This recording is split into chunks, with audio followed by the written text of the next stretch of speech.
Every time Miffy passed Poppy Pig's house, she admired the beautiful apple tree in Poppy's front garden. In the autumn, the leaves were golden in colour. In the winter, there were no leaves at all. In the spring, lovely white blossoms covered the entire tree. And in the summer, the tree was full of little green apples. "Oh, Poppy," said Miffy one summer day, "I would love to taste one of your apples." "Not yet, Miffy dear," said Poppy. "The apples are still too small, green and hard. You must wait a while."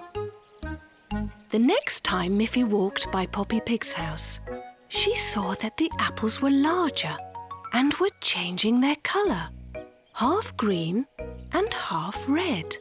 "Now may I please taste one of your apples, Poppy?" asked Miffy. "Not yet, Miffy," said Poppy. "The apples must be all bright red before they are ready to eat."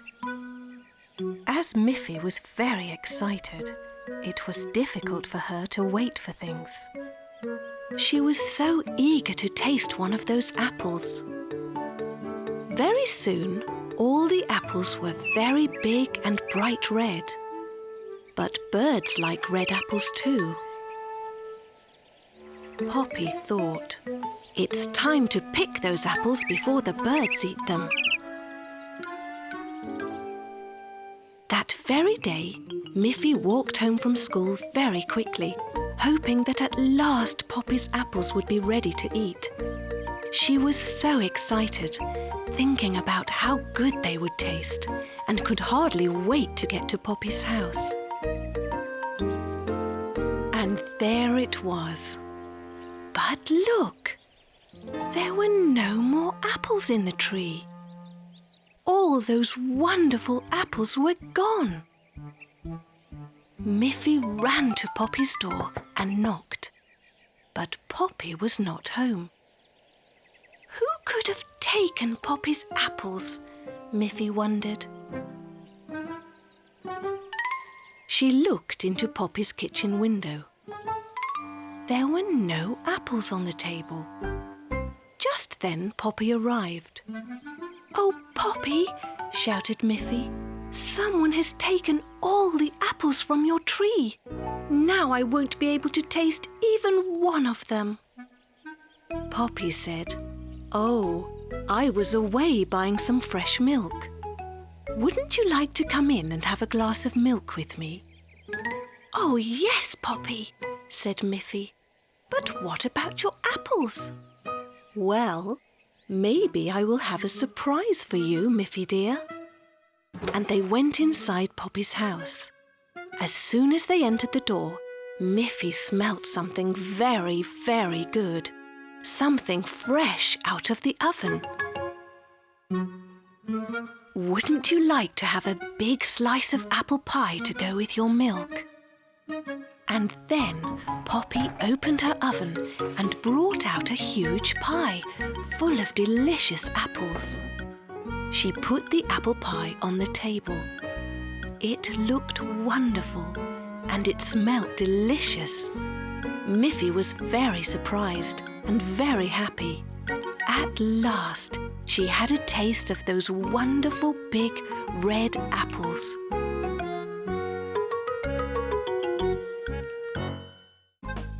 Miffy, Melanie and Grunty were invited by Boris and Barbara Bear to a picnic at their home in the forest.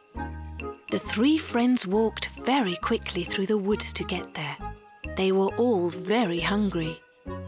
Soon they were there, and they saw Boris making a circle out of some stones on the ground. Barbara was preparing lunch on the picnic table. "Hello, Miffy. Hello, Grunty. Hello, Melanie," she called. "I'm putting some of the vegetables from our garden into this pot. We will have a wonderful vegetable soup for our lunch." "Hello, Miffy. Hello, Grunty. Hello, Melanie," called out Boris.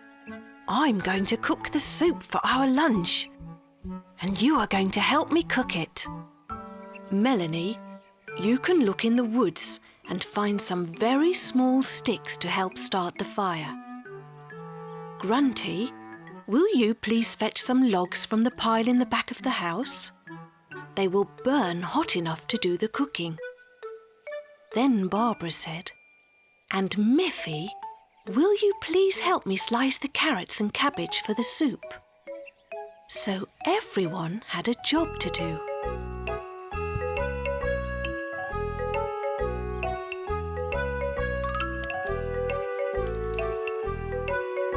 It was fun, and they all got hungrier and hungrier.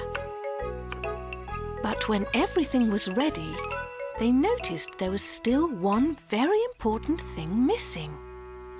We have forgotten to bring water to boil the vegetables in, said Barbara. So Barbara and Miffy went to get water from the house.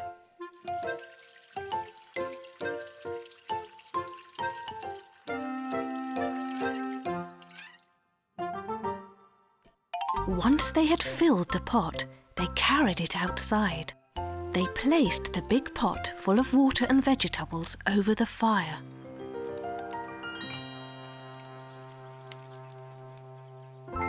Before long, a delicious smell rose from the cooking pot. And as the soup began to boil, they all noticed an exciting bubbling sound. That bubbling is just like music, shouted Miffy. Yes, said Barbara, excited. But it needs some rhythm. And she began to tap the cooking pot with a wooden spoon. It made a ringing bell-like sound. Then Melanie stamped her feet in the same rhythm. And Grunty picked up 2 sticks and began to click them together. I'll get my banjo, said Boris, and he ran to the house. When he came back out, strumming his banjo, Miffy also started to dance. And everyone followed her around the soup.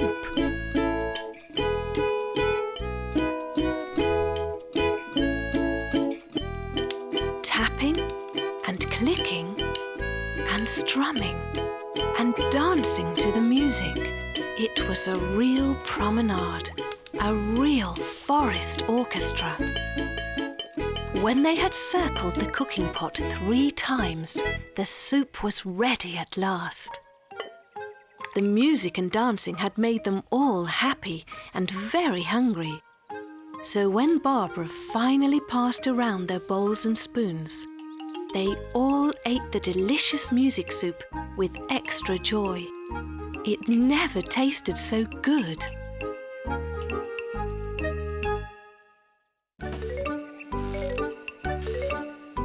Miffy and Aggie were having great fun in the playground.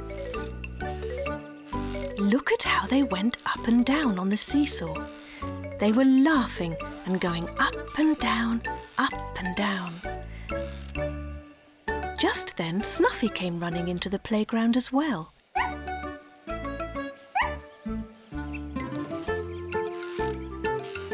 She was wagging her tail and barking happily. Look, Miffy, said Aggie.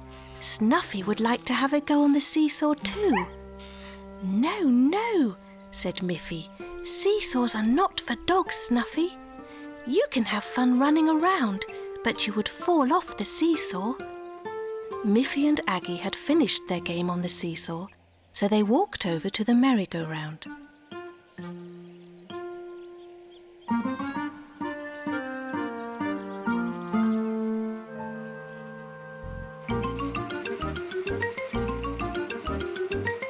They pushed with their feet, and the merry-go-round went around and around, faster and faster.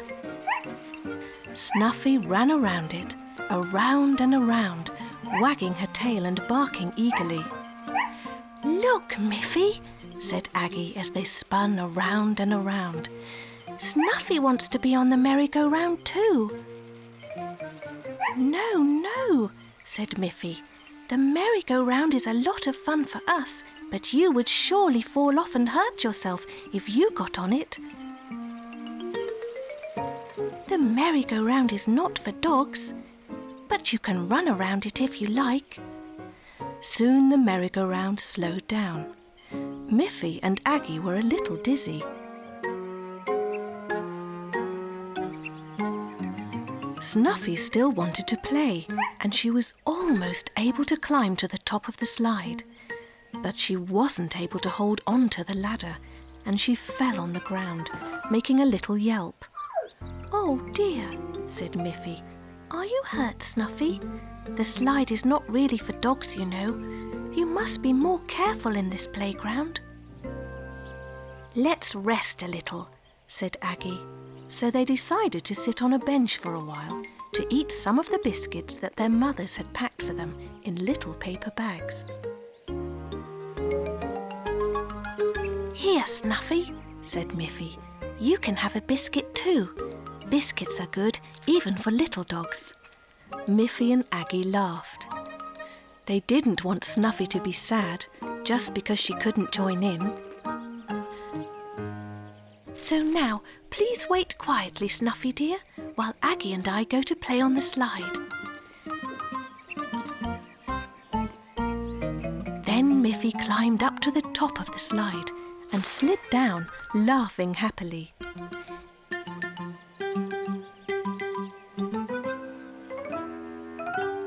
Then Aggie climbed up too and slid down. She also laughed. And while they were laughing, Snuffy ran up and climbed to the top of the slide without falling down. "No, no, Snuffy," called out Miffy. "You must be careful, Snuffy. Slides are not for dogs." But then Snuffy did an amazing thing. She sat down and slid right down the slide and landed softly on a pile of sand at the bottom. "You did it!" cried Aggie. "You did it!" cried Miffy. "You are such a smart little dog, Snuffy." There was a clear blue winter sky. Miffy was sleeping in her warm, cosy bed. When at last the sun began to rise, Miffy was awakened by the sound of a chirping bird just outside her window. "What a beautiful song that bird has," thought Miffy. "She must be very happy. She can see the beautiful snow-covered meadow. I would like to be out there too." So Miffy quickly got dressed in her warm coat and her warm scarf and went outside in the crisp white snow. The bird was still there, right in Miffy's garden. "What a happy bird," thought Miffy again, and she went to get her sledge. She gave her sledge a little push and jumped onto it. It was such a nice feeling to be sliding over the smooth white snow. Miffy still heard the bird cheeping, just as loudly as ever, and when she looked back, she saw that the bird was hopping after her. "The little bird loves the snow too," thought Miffy. "She's hopping along with me." But now Miffy had to turn her sledge around and pull it back to her house. She hadn't had her breakfast yet. And even as she did that, the little bird also turned around and hopped after her. "That little bird must really like me," thought Miffy. "She wants to follow me and sing for me wherever I go." Then Miffy's mother called out, "Quickly, Miffy, you don't have time to play in the snow before school. Come in and eat your breakfast." When Miffy had finished her breakfast, the little bird was still there, sitting on the windowsill. And as Miffy walked to school, the little bird followed her again, all the way to the school. "Do you want to go to school, little bird?" asked Miffy. "You already know how to sing." Miffy thought it was funny that the little bird followed her everywhere, always singing. Even as she sat in her classroom, the little bird sat outside the window. When it was time for break, all of the children went out to play in the snow, and they were all delighted to see the little bird hopping all around them. Melanie said, "I think that little bird is trying to tell us something, Miffy." "Yes," said Miffy. "She's been chirping and following me all morning." "Maybe she is hungry, Miffy," said Melanie. "Oh dear," said Miffy. "I didn't think of that. The snow has covered the grass and there is nothing outside for a bird to eat." Miffy felt bad. "Oh, I am silly," she said. "I should have known the bird was hungry." She ran inside and brought out the little paper bag with her lunch in it. She took out a nice piece of brown bread and spread some crumbs on top of the snow. The little bird immediately jumped over to the crumbs and ate every one of them.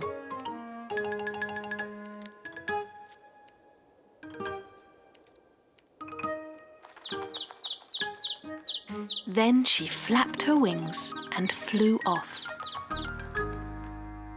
The next morning when Miffy woke up, the little bird was there again. This time, Miffy knew just what to do. Miffy's favourite toy was her yellow teddy bear that she always took to bed. One morning she awoke and couldn't find her teddy bear. It wasn't under her blanket where it should be, so she looked under her bed, and there it was. "You're such a grown-up teddy bear," said Miffy. "I think you should have your own bed so you can't fall out. I'll ask my good friend Boris Bear to make a bed for you. We shall go and visit him." So Miffy carried her teddy, and together with Snuffy, she walked through the forest to Boris's house. "Hello, Miffy. Hello, Snuffy," said Boris. "I'm always so happy to see you both, and I see that you have another friend with you." "It's my very own teddy bear, and he needs his own bed. Last night he fell out of my bed. It's too big for him." "Of course," said Boris. "He must have his own bed. I will make one for him in my workshop." Boris then started to make a little bed for Miffy's teddy bear. Miffy helped by handing Boris the tools when he called for them. And even Snuffy helped by fetching the pieces of wood. Soon the little bed was finished. "It's a lovely bed, Boris," said Miffy. "Thank you very much for making it for my teddy." It had been a lot of work, and Miffy was tired. Just then she heard... It was Father Bunny. Barbara had telephoned him and asked him to come and collect Miffy and Snuffy.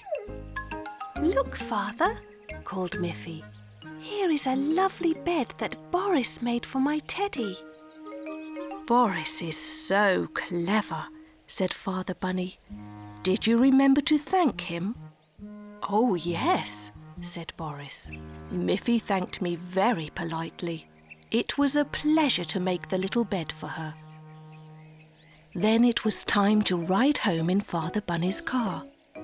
Father carefully put the bed on the back seat of the car and laid Teddy Bear in it. Snuffy jumped next to it, and Miffy got into the car as well. They waved goodbye to Boris and Barbara and set off for home. Miffy was very tired after such an exciting day and such hard work. Soon she fell fast asleep, even though the road was very bumpy. When they drove around a corner, the wheels of the car hit a big bump, and the teddy bear flew right out of the car. Miffy was asleep, and her father was busy driving. He didn't even see that the teddy bear was gone. When they arrived at their house, Snuffy jumped out of the car and ran away. Miffy looked on the back seat, and saw that the little bed was empty. Where was her teddy bear? She began to cry. Oh dear, Teddy Bear is lost in the forest. I'll never see him again. I think it will be very difficult to find your teddy bear in the big forest. And where is Snuffy? She has also gone, said Miffy. Suddenly they heard the sound of barking. They looked back and saw Snuffy come running out of the forest. Look, Miffy, shouted Father happily. Snuffy has found your teddy bear. How happy Miffy was. She patted Snuffy. You are such a good dog. I am happy to have you as a faithful friend.